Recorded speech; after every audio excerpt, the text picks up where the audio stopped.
আসসালামু আলাইকুম ওয়া রাহমাতুল্লাহি ওয়া বারাকাতুহু। বিসমিল্লাহি ওয়াল হামদুলিল্লাহি ওয়াস সালাতু ওয়াস সালামু আলা রাসূলিল্লাহ ওয়া আলা আলিহি ওয়া আসহাবিহি ওয়া মান ওয়ালা ওয়া বা'দ। ফাকাদ ক্বালা আল্লাহু তাআলা ফিত তানজিলিল আজিজ ওয়া ফুরকানিহিল কাদীম। আউযু বিল্লাহি মিনাশ শাইতানির রাজীম। বিসমিল্লাহির রহমানির রহিম। হামিম ওয়াল কিতাবিল মুবিন। ইন্না আনজালনাহু ফি লাইলাতিন মুবারাকাহ ইন্না কুন্না মুনদিরিন ফিহা ইউফরাকু কুল্লু আমরিন হাকিম। সাদাকাল্লাহুল আযীম। সুপ্রিয় দর্শক শ্রোতা, কাছে দূরে বিশ্ব জুড়ে যে যেখান থেকে আমাদেরকে দেখছেন, আপনাদের সকলকে আন্তরিক প্রীতি, শুভেচ্ছা ও স্বাগত জানিয়ে শুরু করছি আপনাদের প্রিয় চ্যানেল বাংলা ভিশনের প্রিয় অনুষ্ঠান সাপ্তাহিক আয়োজন প্রাত্যহিক জীবনে ইসলাম জিজ্ঞাসা ও জবাব। আর বরাবরের মতো আপনাদের সাথে রয়েছে আমি নাজির মাহমুদ। দর্শক, আপনিও চাইলে আমাদের অনুষ্ঠানে সরাসরি অংশগ্রহণ করতে পারেন। সেজন্য আমাদের স্কলে যে নাম্বারগুলো আছে সেখানে আপনাকে ফোন করতে হবে। দর্শক, আপনারা অবগত আছেন যে প্রতি বৃহস্পতিবার ঠিক এই সময় আমরা আপনাদের সামনে উপস্থিত হই সমসাময়িক, গুরুত্বপূর্ণ এবং জীবন ঘনিষ্ঠ কোনো বিষয় নিয়ে আলোচনা করি। আজকে আমরা তেমন একটি গুরুত্বপূর্ণ বিষয় নিয়ে আলোচনা করব, আর তা হলো শবে বরাত। দর্শক, আপনারা সকলেই অবগত আছেন যে শাবান মাস চলছে এবং আজকে শাবান মাসের 13 তারিখ, আগামীকাল শাবান মাসের 14 তারিখ এবং 14 তারিখ দিবাগত রাত হলো 15 তারিখের রাত, যেটা লাইলাতুন নিসফি মিন শাবান হাদিসে এসেছে শাবান মাসের মধ্য রজনী, যেটাকে আমাদের এই সাবকন্টিনেন্টে শবে বরাত বলে উল্লেখ করা হয়ে থাকে। আমরা সে বিষয়ে আলোচনা করব, শবে বরাতের ফজিলত কী এবং কী বরকত রয়েছে, আমরা কী করণীয় কী বর্জনীয় সে বিষয়গুলো নিয়ে ইনশাআল্লাহ আমরা আলোচনা করব। এই বিষয়ের উপরে আলোচনার জন্য দেশের অত্যন্ত বরেণ্য দুজন ইসলামী চিন্তাবিদ আমাদের স্টুডিওতে আমন্ত্রিত হয়ে উপস্থিত হয়েছেন। চলুন তাদের সাথে পরিচিত হই। আমার ডানে রয়েছেন বিশিষ্ট ইসলামী চিন্তাবিদ, শিক্ষাবিদ, লেখক, গবেষক হযরত মাওলানা শরীফ মোহাম্মদ আবু হানিফ, প্রিন্সিপাল, ঢাকা নিসারাই কামেল মাদ্রাসা। আসসালামু আলাইকুম ওয়া রাহমাতুল্লাহি ওয়া বারাকাতুহু। ওয়া আলাইকুম আসসালাম ওয়া রাহমাতুল্লাহি ওয়া বারাকাতুহু। আমাদের সাথে আরও রয়েছেন বিশিষ্ট আলেমে দ্বীন, মুফাসসিরে কোরআন, মিডিয়া ব্যক্তিত্ব হযরত মাওলানা মুফতি রাশিদুর রহমান, ইমাম ও খতিব, বুয়েট সেন্ট্রাল মসজিদ। আসসালামু আলাইকুম ওয়া রাহমাতুল্লাহ। ওয়া আলাইকুম আসসালাম ওয়া রাহমাতুল্লাহি ওয়া বারাকাতুহু। আমি প্রথমে অধ্যক্ষ আবু হানিফ সাহেব আপনার কাছে আসছি যে আল্লাহ রাব্বুল আলামিন এই উম্মতে মুহাম্মাদিকে হায়াত দিয়েছেন কম, এজন্য কিছু সময় দিয়েছেন অত্যন্ত বরকতপূর্ণ, যেমন লাইলাতুল কদর। এক রাত ইবাদত করা 1000 মাসের থেকে উত্তম, মানে 83 বছর 4 মাস। একটা মানুষ 83 কতটা জীবনে কতটা শবে কদর পেয়ে থাকে। সত্যিকারে যদি ইবাদত বন্দেগী করে তাহলে কত হাজার বছরের ইবাদত তার আমলনামায় যোগ হলো। তো ঠিক একইভাবে শবে বরাত, শবে কদর, আবার আপনার ঈদের 2 রাত এরকমভাবে রয়েছে। তো আমরা সেই বিষয়ে আলোচনা করব যে সামনে শবে বরাত, কালকেই জুমাবার, এবং দিবাগত রাতটা হলো শবে বরাত। শবে বরাত নিয়ে অনেক কথা আছে, আমাদের কেউ কেউ খুব বেশি বাড়াবাড়িও করেন, আবার কেউ কেউ একেবারে শবে বরাত নাই ইত্যাদি ইত্যাদি বলেও কিছু কথা বলে থাকেন। আমরা ইনশাল্লাহ কোরআন এবং সুন্নার আলোকে একদম সঠিক তথ্যটা আমাদের দর্শকদেরকে দিতে চাই। আপনি যদি আমাদের দর্শকদেরকে বলেন। ধন্যবাদ। আলহামদুলিল্লাহি রাব্বিল আলামিন ওয়াসসালাতু ওয়াসসালামু আলা সাইয়্যিদিল আমবিয়া ওয়াল মুরসালিন ওয়া আলা আলিহি ওয়া আসহাবিহি আজমাইন। আমাদের সম্মানিত বিজ্ঞ উপস্থাপক ঠিকই বলেছেন, আল্লাহ সুবহানাহু ওয়া তাআলা আমাদের এই উম্মতে মুহাম্মাদি সাল্লাল্লাহু আলাইহি ওয়াসাল্লামকে বিশেষ কিছু মাস, বিশেষ কিছু রাত, বিশেষ কিছু দিন, বিশেষ কিছু সময় নিয়ামত হিসেবে দিয়েছেন, যে নিয়ামতের শুকর আদায় করা আমাদের দ্বারা আদৌ সম্ভব নয়। আমাদের পূর্ববর্তী জামানার উম্মতগণ দীর্ঘ হায়াত পেয়েছেন, সেই তুলনায় আমাদের হায়াত অতীব সংক্ষিপ্ত। রাসূলুল্লাহ সাল্লাল্লাহু আলাইহি ওয়াসাল্লাম বলছেন, ওমার উম্মতি বাইনা সিত্তিনা ওয়া সাবঈন, যে এই উম্মতের গড় আয়ু হবে 60 থেকে 70 বছর। অথচ এই ক্ষুদ্র আয়ু নিয়ে যাতে করে 1000 বছর যারা জীবিত ছিলেন তাদের চেয়েও বেশি আমল নিয়ে, নেক আমল নিয়ে, যেন সওয়াব নিয়ে যেন আমরা কিয়ামতের ময়দানে উঠতে পারি, আল্লাহ পাক সেই ব্যবস্থাটা তার পেয়ারা নবী মুহাম্মদ রাসূলুল্লাহ সাল্লাল্লাহু আলাইহি ওয়াসাল্লামের মহব্বতে তার দিকে তাকিয়ে আমাদেরকে এটা করে দিয়েছেন। যেমন আল্লাহ রাব্বুল আলামিন কোরআনুল কারিমে বলছেন, ওয়াল ফাজরি ওয়া লায়ালিন আশর, 10টি রাতের শপথ করেছেন। নিশ্চয়ই 10টি রাতের গুরুত্ব অনেক বেশি। এরপরে আল্লাহ রাব্বুল আলামিন নির্দিষ্টভাবে কতগুলো রাতের কথা তো বলছেন, যেমন লাইলাতুল কদর, কদরের যে রজনী, তারপরে লাইলাতুল মুবারাকা সূরা দুখানের শুরুতে বরকতময় রজনী, এভাবে আসে। তারপরে আমরা রাসূলুল্লাহ সাল্লাল্লাহু আলাইহি ওয়াসাল্লামের হাদিস থেকেও জানতে পারি 2 ঈদের রাত্র, যেমন ইমাম শাফিঈ রাহমাতুল্লাহ আলাইহি বলেছেন যে আমরা জানি যে 5 রাতের দোয়া আল্লাহ রাব্বুল আলামিনের দরবারে বিশেষভাবে কবুল হয়। 2 ঈদের রাত্র, লাইলাতুল কদরের রাত্র, লাইলাতুন নিসফি মিন শাবানের রাত্র, রজব মাসের প্রথম রাত্রে।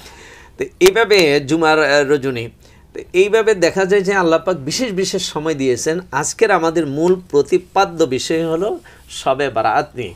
যে শবে বারাত শব্দটা হচ্ছে ফার্সি। আমাদের দেশে দীর্ঘদিন মোগল সাম্রাজ্য ছিল, ওই সময় রাষ্ট্রীয়ভাবে ফার্সি ভাষাটা ছিল রাষ্ট্রভাষা। এই উপমহাদেশে ধর্মীয় হোক বা সাধারণ জীবনযাত্রায় হোক ফার্সি ভাষার একটা প্রভাব আছে, যেমন ইংরেজি ভাষার একটা প্রভাব আছে। তো এই সব মানে রাত্রি। আর বারাতুন শব্দটা এই 14ই শাবান দিবাগত রাত্রে যে দিবাগত যে রজনীটা, এই রজনীটার বরকত বৈশিষ্ট্যের দিকে তাকিয়ে এটাকে বলা হয়েছে বারাত। বারাতুন শব্দটা কোরআনুল কারীমের 2 জায়গায় আসছে, যেমন সূরা তাওবার শুরুতে আসছে বারাতুম মিনাল্লাহি ওয়া রাসূলি। বারাতুম মিনাল্লাহি ওয়া রাসূলি, বারাতুন শব্দের অর্থ মুক্তি, ছিন্ন। তো এই রাত্রে রাসূল পাক সাল্লাল্লাহু আলাইহি ওয়াসাল্লাম থেকে বর্ণিত সহিহ হাদিস, এবং এই ফজিলতের হাদিস 8 জন সাহাবী থেকে বর্ণিত আছে। তো এই হাদিসটাকে, বারাতের যে ফজিলত সংক্রান্ত হাদিস, এটাকে কেউ সমালোচনা করেনি। এই রাত্রের যে ফজিলত আছে এটাকে হাদিসে এই শব্দটা আছে লাইলাতুন নিসফি মিন শাবান, যে শাবান মাসের মধ্যবর্তী রজনী, এটা হলো তার প্রকৃত নাম। রাইট। এই রাত্রে আল্লাহ রাব্বুল আলামিন তার সৃষ্টি জগতে, বিশেষ করে রাসূল পাক সাল্লাল্লাহু আলাইহি ওয়াসাল্লামের উম্মতের অসংখ্য অগণিত বান্দাকে আল্লাহ পাক তার নিজের করুণায় ক্ষমা করে দেন। এবং হাদিসে আসছে, যদিও হাদিসের শব্দগুলো খুবই কাছাকাছি, 8 জন সাহাবী থেকে যে হাদিসগুলো এসেছে সেই শব্দগুলো খুব কাছাকাছি। মুখ্য উদ্দেশ্যটা, বক্তব্যটা এক, যে ইন্নাল্লাহা লা ইয়াত্তালিউ ইলা খালকিহি ফি লাইলাতিন নিসফি মিন শাবান ফায়াগফিরু লিল মুমিনিন ওয়া ইউমলিল কাফিরিন ওয়া ইয়াদাউ আহলাল হক বিহাক্কিহিম। যে আবার অন্যান্য আয়াতে বিভিন্নভাবে, অন্য হাদিসে একই কথা বিভিন্নভাবে এসেছে, যে এই লাইলাতুন নিসফি মিন শাবানে আল্লাহ রাব্বুল আলামিন তার এই সৃষ্টি জগতের প্রতি তার করুণার একটা বিশেষ মনোযোগ দেন, এবং তিনি সকল ইমানদার বান্দাকে মাফ করে দেন। কাফেরদেরকে তাদের অবস্থায় ছেড়ে দেন, সুযোগ দেন, তারা যদি ঈমান আনে তাহলে ভবিষ্যতে ক্ষমা করবেন। আর যারা বিশেষ করে বিদ্বেষ পোষণ করে আল্লাহ পাক তাদের বিষয়টাকে মুলতবি রাখেন। বিদ্বেষ মানে কি? একজন মুসলমান আরেকজন মুসলমানকে ক্ষতি করার জন্য একটা চিন্তা ভাবনা, তার জান মাল ইজ্জত সম্মান ক্ষতি করার জন্য একটা চিন্তা ভাবনা যার মাথায় কাজ করে, সেটা বিদ্বেষ। এই বিদ্বেষ যারা পোষণ করে তাদেরকে আল্লাহ পাক মাফ করবেন না, মুশরিকদেরকে মাফ করবেন না। অন্য হাদিস আছে মুদমিনা খামার, যারা মদ পান করে তাদেরকে মাফ করবেন না। অন্য হাদিসে জানির কথা বলা হয়েছে, যারা জেনা করে তাদেরকে আকুল উম্মাহাত, যারা মা বাবাকে কষ্ট দেয়, এইভাবে আসছে। কিন্তু মৌলিকভাবে সামষ্টিকভাবে আল্লাহ পাক অসংখ্য অগণিত বান্দাকে মাফ করে দিবেন। যেমন রাসূলুল্লাহ সাল্লাল্লাহু আলাইহি ওয়াসাল্লাম থেকে মা আয়েশা সিদ্দিকা রাদিয়াল্লাহু তাআলা আনহার বর্ণনা একটা হাদিস আসছে, যে আল্লাহ পাক ইন্নাল্লাহ ইয়াগফিরু আদাদের শারে গানামে বনি কালবিন, যে বনু কলব গোত্রের যত বকরি আছে, এই বকরির গায়ে যত পশম আসে সেই পরিমাণ বান্দাদেরকে আল্লাহ পাক ক্ষমা করে দিবেন। এই ক্ষমার দৃষ্টি, বান্দা যখন আল্লাহর পক্ষ থেকে ক্ষমা পায়, সে মূলত জাহান্নামের আযাব থেকে মুক্তি পায়, সে গুনাহের বোঝা থেকে মুক্তি পায়। এই জন্য মুক্তি মানে বারাত, এই জন্য এটার নাম রাখা হয়েছে লাইলাতুল শবে বারাত। আমি আপনার কাছে আবারও আসবো, আমি একটু মুফতি রাশেদ রহমান আপনার কাছে আসবো, একটা ফোন নিয়ে আসবো। দর্শক আসসালামু আলাইকুম। হ্যালো, আসসালামু আলাইকুম। ওয়ালাইকুম আসসালাম, কে বলছেন, কোত্থেকে বলছেন? আমার নাম নাফিম, ঢাকা থেকে বলছি। তিনটা প্রশ্ন আছে। জি বলেন। এক নাম্বার হইল, ওই যে সেহরি খাওয়ার জন্য ওই যে সাউন্ড সিস্টেমদের বিভিন্ন গজলের মাধ্যমে ঘুম বাঙ্গালে অনেকে রাগ করে, এখন এটা গুনাহ হবে কিনা? জি হ্যালো, জি আপনার দ্বিতীয় প্রশ্ন বলেন। দ্বিতীয় প্রশ্ন হলো, দাঁত দিয়ে নখ কাটলে রোজা হবে কিনা? তৃতীয় প্রশ্ন, ওই যে রমজানে কোচিং সেন্টার বন্ধের দাবি জানায়, প্রয়োজনে সাংবাদিক এসে মনিটরিং করার আহ্বান। জি জি, আপনি আমাদের সাথে থাকুন, ইনশাল্লাহ আমরা জবাব দিব। মুফতি রাশিদুর রহমান, আমি আপনার কাছে আসব, প্রশ্ন নিয়ে আসব। আমাদের প্রায় নিয়মিতই দর্শক আমাদের নাসিম ভাই ঢাকা থেকে, তিনি প্রথম যে প্রশ্ন করেছেন যে সেহরি খাওয়ার সময়। নাসিম ভাই, আপনাকে সহ আমরা সবাইকে একটা কথা বলি, শব্দটা সেহরি বলবো না আমরা, শব্দটা হলো সাহরি, শব্দটা সাহরি, আমরা সাহরি শব্দ বলবো। সেহের মানে হলো জাদু, সেহের মানে জাদু, এই জন্য এটা না। সাহারুন মানে হলো ভোর রাত্রের যে খাবার, সেটাকে বলা হয়। তো আমরা সেই সাহারি শব্দ ব্যবহার করব। উনি বলছেন সাহারি খাওয়ার যে সময়, সাহারি খাওয়ার সময় যদি মানুষদেরকে বিভিন্ন গজল বলে ডাকে, আমরা কিন্তু ছোটোবেলায় কয়েকজনে মিলে, যুবকরা কয়েকজনে মিলে আমরা সবাইকে ডাকতাম পাড়া মহল্লার, এটা একটা ট্রেন্ড ছিল আমাদের। তো এখন তো আসলে এটা সেইটা নাই, কিন্তু অনেক জায়গায় মাইকে ডাকে বা বিভিন্নভাবে ডাকে। এই ডাকলে যে মানুষের অনেকের ঘুমের ক্ষতি হয়, এটা গুনাহ হবে কিনা? আলহামদুলিল্লাহ ওয়াসসালাতু ওয়াসসালামু আলা রাসূলিল্লাহ, আম্মা বাদ। শায়খ, খুবই গুরুত্বপূর্ণ প্রশ্ন এসেছে আমাদের কাছে নাসিম ভাইয়ের পক্ষ থেকে, যে সাউন্ড সিস্টেম ব্যবহার করে ডাকাডাকির যেই প্রচলন, এতে গুনাহ হবে কিনা। আসলে দেখুন যে রমজানুল মুবারকে আমরা রাতের বেলা তাহাজ্জুদের সময় থেকে মুসলমান সংখ্যাগরিষ্ঠ এলাকার মধ্যে সাধারণত লোকজন জাগনা অবস্থাতেই থাকেন। কিছু কিছু জায়গায় তারা এটার অপেক্ষায় থাকেন যেন তাদেরকে জাগানো হয়, যেন তারা অ্যালার্ম অনেক সময় ছুটে যেতে পারে। আর তাছাড়া একটু পরেই ফরজ রোজা শুরু হতে যাচ্ছে। তো ফরজ রোজা যদি কোনো ব্যক্তি সাহারি না খান, সেক্ষেত্রে কর্মজীবী অনেকের জন্য এটা অনেক কষ্টকর হয়ে যায়। তো এমন শব্দ, যে শব্দ মানুষের ক্ষতি করবে না এবং শিশু অথবা বৃদ্ধ মানুষের অন্তরের মধ্যে সেটা অনেক বেশি প্রভাব ফেলবে না, এরকমের শব্দ ব্যবহার করা যেতে পারে। এবং কোনো কোনো ক্ষেত্রে এটা উৎসাহব্যঞ্জক। আর আসলে বিষয়টা হলো ভালো লাগার, মানে একটা আপেক্ষিক ব্যাপারও আছে। হ্যাঁ, আপেক্ষিক ব্যাপারও আছে, যে সেটা হচ্ছে এলাকা কিভাবে নিবে, কোন এলাকা কিভাবে নিচ্ছে। কারণ এখনো পুরান ঢাকাতে আমরা বিষয়টা লক্ষ্য করি যে তারা ডাকছেন, এটাকে তারা খুব উৎসাহ নিয়ে শুরু করেন। এটা যেমন আগামীকালকে ইনশাআল্লাহ সবাই বারাত, এখন থেকে একটা এলাকার লোকও কিন্তু এটা খুব উপভোগ করে, যে না ঠিক আছে। যুবকদের যে বিষয়টা আপনি উল্লেখ করলেন, ওটা আলহামদুলিল্লাহ এখন আমাদের গ্রামে আছে এবং আমরা পুরান ঢাকাতেও খেয়াল করি। এবং পুরান ঢাকায় দেখা যায় যে এটা একটা আবেগের ব্যাপার, দেখা যায় যে এদেরকেই আবার ঈদের সময় বকশিশ দিচ্ছে, কোথায় যায় যে না এরা, তবে দীর্ঘ সময় ডাকাডাকি করলে অনেকে সালাতুত তাহাজ্জুদে ব্যাঘাত করতে পারে। এটাই আমরা বলছি, এটা আপেক্ষিক বিষয়, যে কারোর ক্ষতি না হয় সেদিকে আমাদেরকে লক্ষ্য রাখতে হবে। দ্বিতীয় প্রশ্ন ছিল ওনার, যে দাঁত দিয়ে নখ কাটলে রোজার ক্ষতি হবে কেন? আসলে দেখুন যে দাঁত দিয়ে নখ কাটা এটা সুন্দর অভ্যাসের পরিপন্থী। একজন মানুষের সুস্থ বিবেক বুদ্ধি সম্পন্ন ব্যক্তি দাঁত দিয়ে তার নখ কাটবে, এটা সুন্দর না। তবুও কোনো ব্যক্তি যদি দাঁত দিয়ে নখ কাটে এবং নখের মধ্যে যদি কোনো এমন কিছু না থাকে যেটা রোজার জন্য প্রতিবন্ধক হতে পারে, আর মুখের ভিতরে যদি সেটা না যায়, তাহলে আশা করা যায় যে রোজা নষ্ট হবে না।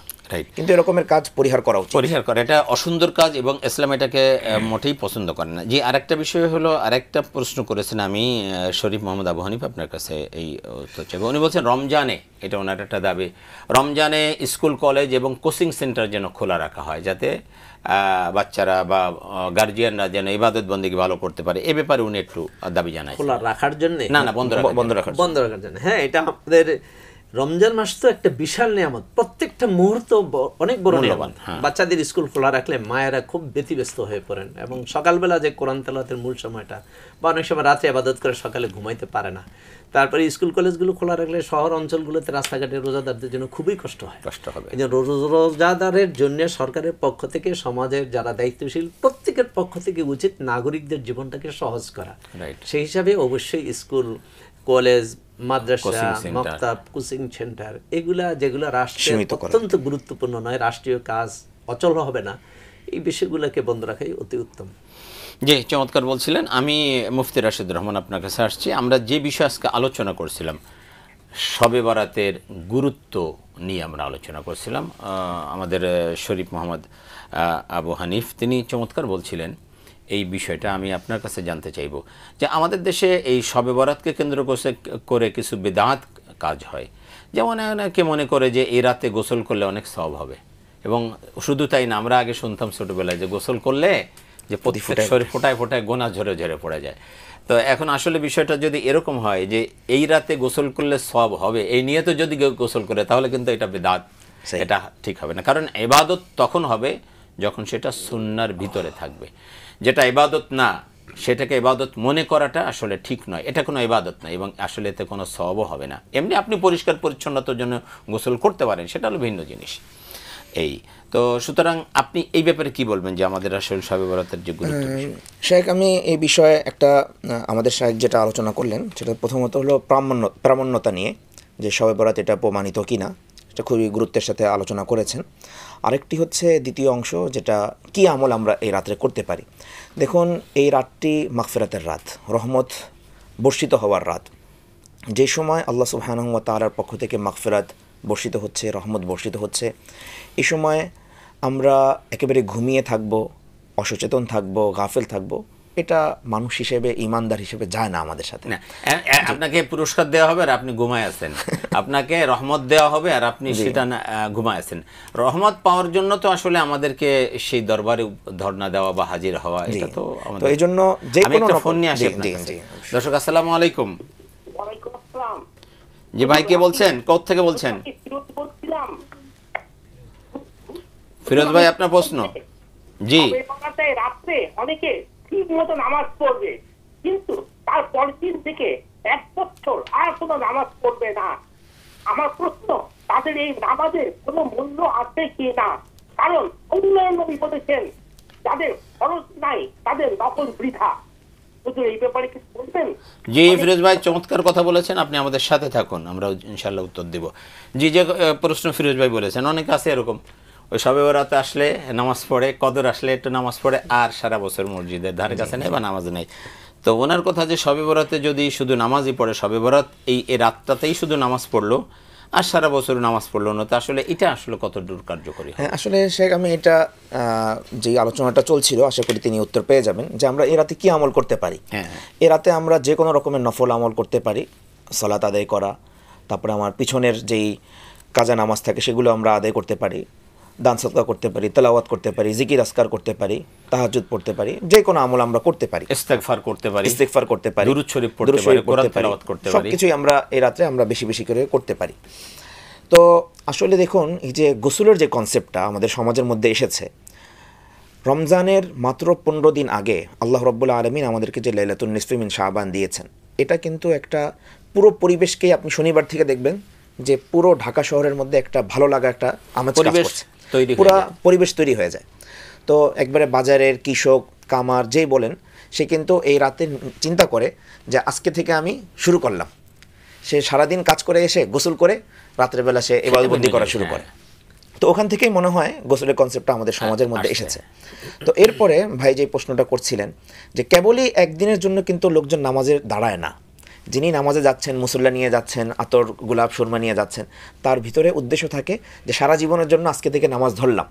এরপরে শয়তানের কুমন্ত্রণায় দেখা যায় যে এর পরের দিন থেকে তার নামাজ ছুটে যাচ্ছে। কিন্তু তার একদিনের নামাজকে অবশ্যই আমরা উৎসাহ জানাবো এবং এটাকে আমরা মুবারকবাদ জানাবো। অন্য দিন তিনি কি করছেন, এটার জন্য আমরা এই একদিনের নামাজকে নিরুৎসাহিত করব। হ্যাঁ, যদি কোনো ব্যক্তি চিন্তাই করে আসে, নিয়ত করে আসে যে আজকেই নামাজ পড়ে সব গুনাহ মাফ করে নিব, সামনে থেকে নামাজ পড়বো না, তাহলে তার এই চিন্তাটা ভুল এবং এটা সংশোধন করতে হবে। কারণ হলো যে ফরজটা তো আগে, আপনি সারা জীবন যদি শুধু শবে বরাতই পড়েন আর ফজর পড়লেন না, তো সারা জীবনের শবে বরাত আর 2 রাকাত ফজরের নামাজ কখনোই সমান হবে। ফজরের 2 রাকাত নামাজের মূল্য তার চেয়ে অনেক বেশি হয়ে হবে। সুতরাং আমাদেরকে সেই জিনিসটা ভালো করে বুঝতে হবে। তো আমরা যে আলোচনায় ছিলাম যে আমরা আসলে এই যে শবে বরাতের যে ফজিলত, গুরুত্ব, এই বিষয়ে আপনি আমাদের। জি, রাসূল করিম সাল্লাল্লাহু আলাইহি ওয়াসাল্লামের একটি হাদিস হযরত মুআজ ইবনে জাবাল রাদিয়াল্লাহু আনহু থেকে বর্ণিত, যখন শাবান মাসের মধ্য রজনী হয়, ইদা কানাত লাইলাতুন নিসফি মিন শাবান, তখন আল্লাহ সুবহানাহু ওয়া তাআলা কি করেন, ইয়াত্তালিউ আল্লাহু আযজা ওয়া জাল্লা ফি লাইলাতিন নিসফি মিন শাবান ইলা জামিই খালকি, তার সমগ্র সৃষ্টির উপরে তিনি বিশেষ দৃষ্টি দেন। এটা রহমতের দৃষ্টি। ফায়াগফিরু লিজামিই খালকি, তিনি সমগ্র সৃষ্টিকুলকে মাফ করে দেন। ইল্লা লিমুশরিকিন, মুশরিককে মাফ করা হয় না। এবং যে ব্যক্তি মুশাহিনিন, হিংসুক, বিদ্বেষ পোষণকারী, কোনো ইমামের প্রতি, সাহাবায়ে কেরামের প্রতি, তাবিঈনদের প্রতি, আহলে বাইতের প্রতি, অথবা উলামায়ে কেরামের প্রতি, অথবা কোনো ভাইয়ের প্রতি সে বিদ্বেষ পোষণ করছে, এমন কাউকে এই রাতে আল্লাহ রাব্বুল আলামিন মাফ করেন না। তো এই রাতটি হলো ক্ষমার রাত, মাগফিরাতের রাত। আরেক হাদিসের মধ্যে এসেছে, ইয়াগফিরু লিল মুস্তাগফিরিন, যারা ক্ষমা চাবে তাদেরকে মাফ করে দিবেন। ওয়ায়ারহামু লিল মুস্তারহিমিন ওয়ারহামুল মুস্তারহিমিন, এবং যারা রহমত চাবে তাদেরকে আল্লাহ রব্বুল আলামিন রহম করবেন।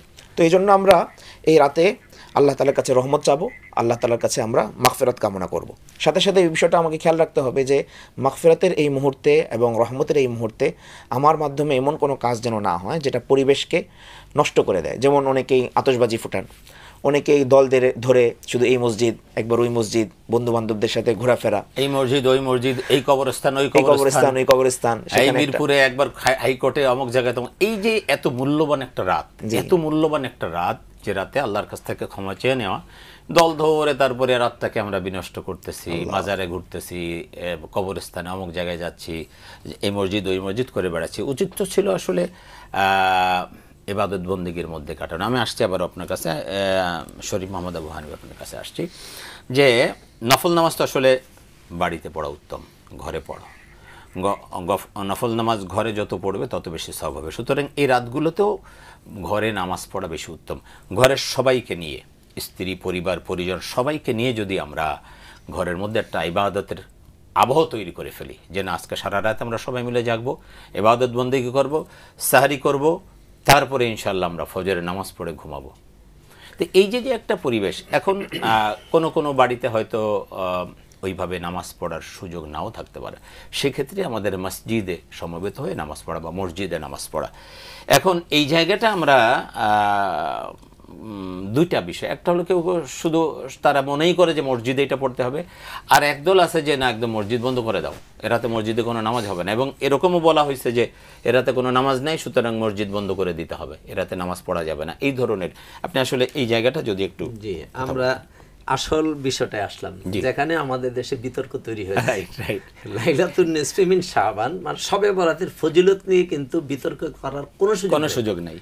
এবং যারা, আমি বলি, আমি দর্শকদের জন্য বলি, যারা বিতর্ক করছে, যারা বলছে যে শবে বরাতের কিছু করা লাগবে না, নামাজ পড়া লাগবে না, তাদের যিনি ওস্তাদ, তাদের যিনি গুরু, মানে তিনি যদি সহি বলেন তাহলে তারা নির্দ্বিধায় সহি বলে, তিনি যদি জয়ীব বলেন নির্দ্বিধায় জয়ীব বলে, তিনি যদি বলেন যেটা জাল হাদিস তারা একদম নির্দ্বিধায় বলে জাল হাদিস।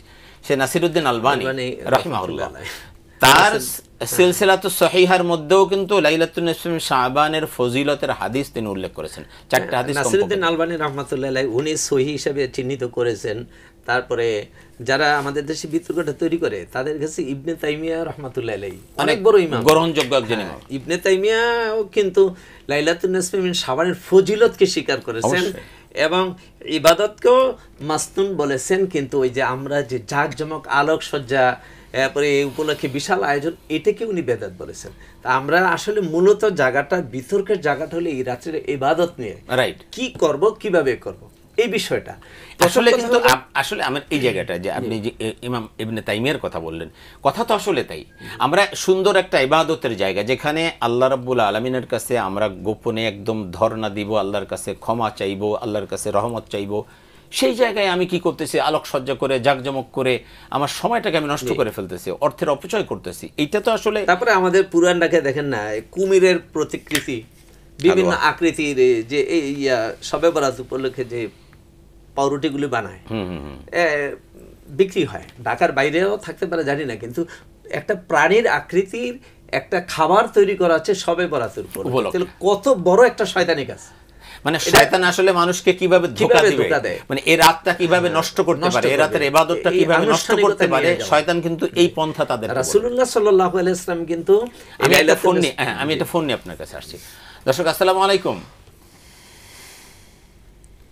হ্যালো,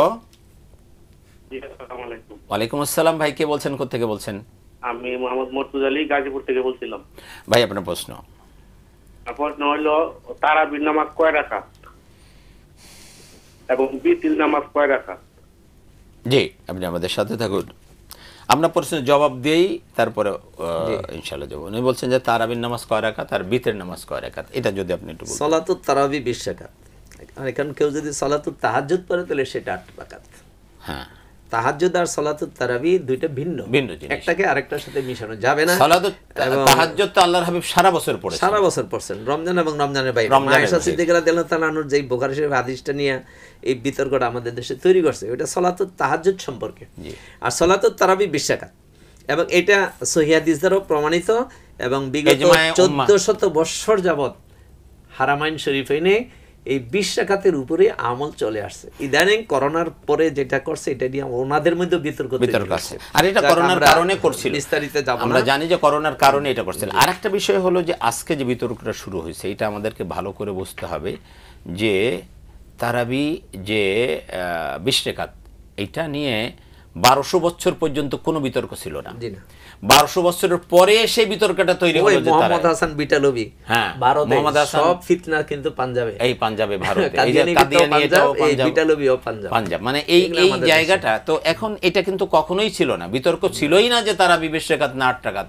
কারণ আল্লাহ রাসূল সাল্লাল্লাহু আলাইহি ওয়াসাল্লামের পরে সাহাবাগণ থেকে শুরু করে এই 1200 বছর পর্যন্ত সবাই 20 রাকাত তারাবি পড়েছে, কেউ কোনো এটা নিয়ে কোনো প্রশ্ন তোলেনি।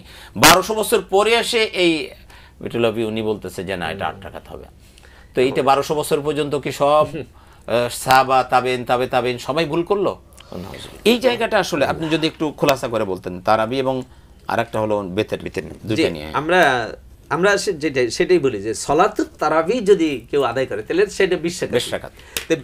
কিন্তু দেখা গেছে যে তাবিনদের যুগে এই যে দেখেন আজকে যে লাইলাতুন নিসফি মিন শাবান শবে বরাতের যে ইবাদতগুলা এটার গুরুত্বটা কিন্তু তাবেঈদের মাধ্যমে কিন্তু এটা মুসলিম সমাজে প্রতিষ্ঠিত হয়েছে। তাবেঈনরা কিন্তু সালফে সালেহিনের অন্তর্ভুক্ত, এটাকে বেদাত বলার কোনো সুযোগ নেই।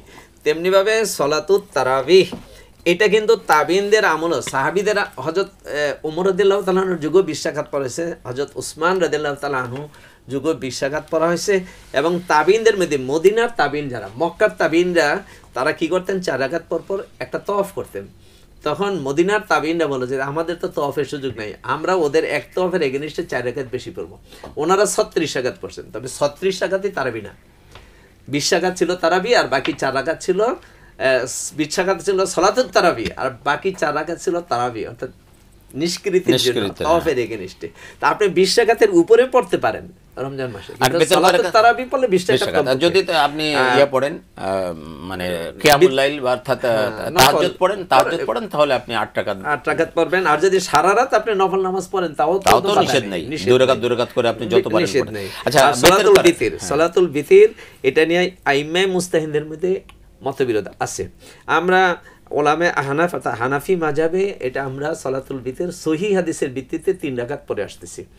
আর যারা 1 রাকাত বলে ওনারা কিন্তু প্রথমে 2 রাকাত পড়ে, 2 রাকাত পরে দুই দিকে সালাম ফিরা, বাকি 1 রাকাত পড়ে, 3 রাকাতই পড়ে কিন্তু মাঝখানে সালাম ফিরায়। কিন্তু বিতিরের নামাজ তারাও কিন্তু 1 রাকাত পড়ে না, 2 রাকাত পড়ে সালাম দিয়ে 3 রাকাত পড়ে।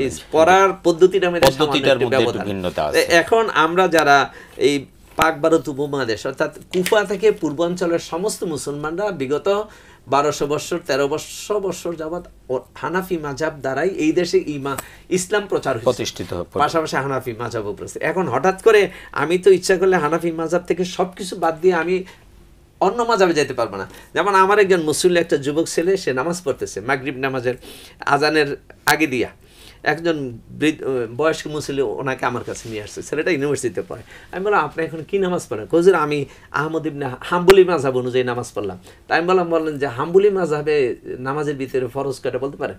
বলছে না এটা তো বলি না। তা আপনি হাম্বলি মাযহাব জানেন না, হাম্বলি মাযহাবে ওযুর ফরজ কয়টা এটা বলতে পারেন? বলে যে না। তাহলে আপনি হাম্বলি মাযহাব এই জায়গাটা এসে কেন শুরু করলেন? আমাদের দেশের সমস্ত মাদ্রাসার যে কারিকুলাম সিলেবাস এটা হানাফি মাযহাবের আলোকে সুসজ্জিত।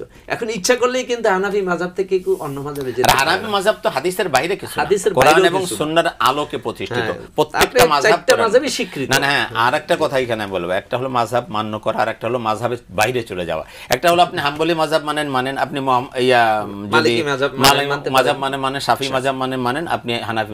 কিন্তু কিছু লোক আছে মাযহাবই মানে না, কোন মাযহাবই মানে না, এরাই তো আরো বিভ্রান্তি ফিতনা। হ্যাঁ, এখন যদি এমন কোন মুস্তাহিদ আলেম তৈরি হয়ে যায় যে উনি মাযহাবগুলোকে তুলনামূলক পর্যালোচনা করার মতো যোগ্যতা তার আছে, তাহলে তারটা ভিন্ন। সাধারণ মানুষ যে হাদিস বুঝে না সে আহলে হাদিস হয়ে গেছে। কে হাদিস বোঝে? সূরা ফাতিহা ঠিক করে পড়তে পারে না সে। এগুলো হলো সমাজের ফিতনা। আমাদের সময়ের শেষের দিকে চলে আসছে। আপনি যদি আমাদের আজকের বিষয়ের উপরে মোলাক্কাস একদম যেটা বলছিলাম, শবে বরাতের আমলটা হবে ব্যক্তিগত এবং গোপনীয়। অনির্ধারিত, এত রাকাত নামাজ পড়তে হবে, এই পড়তে হবে, এগুলো কোনো নির্ধারিত না। রাসূলুল্লাহ সাল্লাল্লাহু আলাইহি ওয়াসাল্লাম শবে বরাতের রাত্রে যে সেজদাটা দীর্ঘ ছিল নামাজ, এটা তাহাজ্জুদেরই ছিল। আপনি এশার নামাজ জামাতে পড়ে ঘুমান, শেষ রাতে উঠে তাহাজ্জুদ পড়েন। আল্লাহ বলছেন আলা মিন মুস্তাগফিরিন ফাআগফির লাহু, আলা মিন মুস্তারজিকিন ফারজুকাহু, আলা মিন কাযা কাযা, কে ক্ষমা চাইতে চাও ক্ষমা করব, কে বিপদে আছো রহমত চাও রহমত দেব, কেউ অসুস্থতাতে মুক্তি চাও মুক্তি দেব, এগুলো চাওয়া। তাই আপনার সেই জন্য কিন্তু কোনো নির্দিষ্ট ধরাবাধা সবে বরাতের নামাজ বলতে কোনো নামাজ নেই। ওই রাতের নফল ইবাদত আপনি করতে পারেন, নামাজ পড়তে পারেন, কোরআন তেলাওয়াত করতে পারেন, সব করতে পারেন, কিন্তু আনুষ্ঠানিকতা বর্জনীয়। যে আনুষ্ঠানিকভাবে দলে দলে গ্রুপে গ্রুপে ইবাদত করতে হবে, এটা আপনি যে কথা বলছেন, শহর কেন্দ্রিক অনেক বাসা আছে যাদের বাসায় নামাজ পড়ার পরিবেশ নেই, তারা মসজিদে পড়ুক, কিন্তু বাকিরা আসার নামাজের পরে আপনি বাসায় চলে যান, নিরিবিলি ইবাদত করেন। এবং নিরিবিলি ইবাদতটাই হলো উত্তম। রাসূল সাল্লাল্লাহু আলাইহি ওয়াসাল্লাম নিরিবিলি ইবাদত করেছেন, অন্য কাউকে ডাকেন নাই। সাহাবায়ে কেরাম ইভেন তার স্ত্রী ঘুমায় আছে, তিনি নামাজ পড়তেছেন।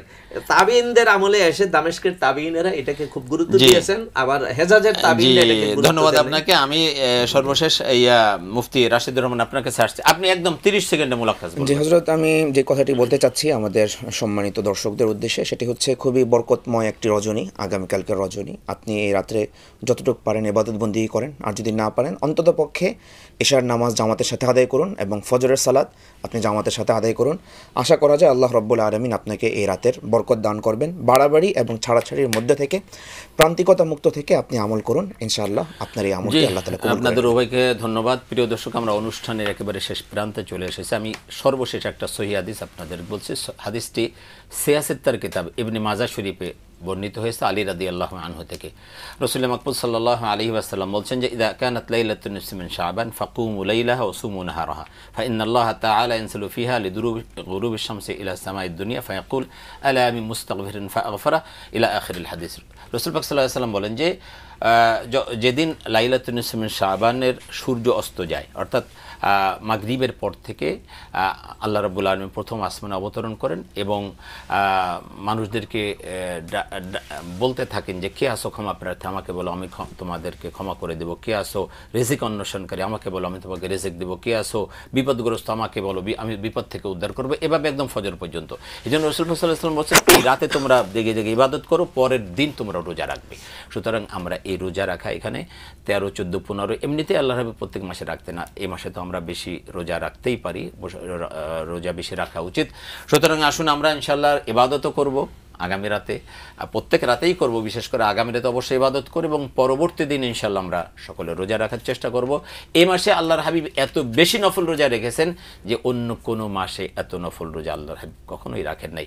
আল্লাহর হাবিবের স্ত্রীদের কাছ থেকে হাদিসগুলো বর্ণিত। সুতরাং আমরা বেশি বেশি নফল রোজা রাখার চেষ্টা করি আর ইবাদত বন্দি করার চেষ্টা করি। বিশেষ করে রমজানের জন্য আমরা প্রস্তুতি নেই। আল্লাহ পাক আমাদের হায়াত থেকে সকলকে রমজান পর্যন্ত বৃদ্ধি করে দিন। আগামী সপ্তাহে ইনশাআল্লাহ আবার দেখা হবে, আলোচনা করব রমজানের প্রস্তুতি নিয়ে। সকলে ভালো থাকুন, আপনাদের ইহকালীন এবং পরকালীন কল্যাণ কামনা করে আজকের মতো বিদায় নিচ্ছি। আল্লাহ হাফেজ। আসসালামু আলাইকুম ওয়া রাহমাতুল্লাহি ওয়া বারাকাতুহু।